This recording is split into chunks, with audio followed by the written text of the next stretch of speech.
માળિયા હાટીના તાલુકાની અંદર ભંડુરી ગામની અંદર જે બે લીજો આવેલી છે એ લીજો બાબતે અત્યારે સ્થળ ઉપરથી લાઈવ અત્યારે પર્દાફાશ કરવા જઈ રહ્યા છે।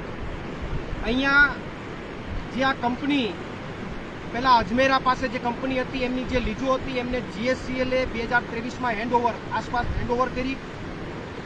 એમાં જે અત્યારે EC એન્વાયરમેન્ટ ક્લિયરન્સ માટે જે કંઈ ગતિવિધિઓ ચાલુ થઈ છે અને એમાં જે ગેરરીતિઓ સામે આવી રહી છે એનો લાઈવ પર્દાફાશ અત્યારે જગ્યા ઉપરથી અમે લાઈવના માધ્યમથી કરવા જઈ રહ્યા છીએ। 2023ની આસપાસ અજમેરા પાસેથી GSCL આ લીધી 20 વર્ષના પેટે 86 થી 2006 સુધી અજમેરા પાસે આ લીજ હતી। 2006માં આ લીજ છે એમનો જે કે 20 વર્ષનો પટ્ટો હતો એ નામ પૂર્ણ થયો।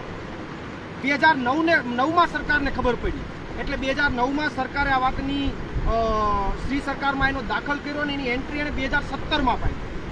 આ આખી ઘટના તમારી સમક્ષ મૂકી રહ્યા છે। હવે અત્યારે જે GSCL આ કંપની લીધા પછી GSCL એન્વાયરમેન્ટ ક્લિયરન્સની પ્રોસેસ કરી રહી છે। એમણે કાર્યકારી સારાંશ બહાર પાડ્યું છે EC માટે, એન્વાયરમેન્ટ ક્લિયરન્સ માટે। હવે એમાં સૌથી મોટો પ્રશ્ન એ ઉપસ્થિત થાય છે અત્યારે અમે વિથ પ્રૂફ અને વિથ આધાર સાથે અત્યારે ચર્ચા કરી રહ્યા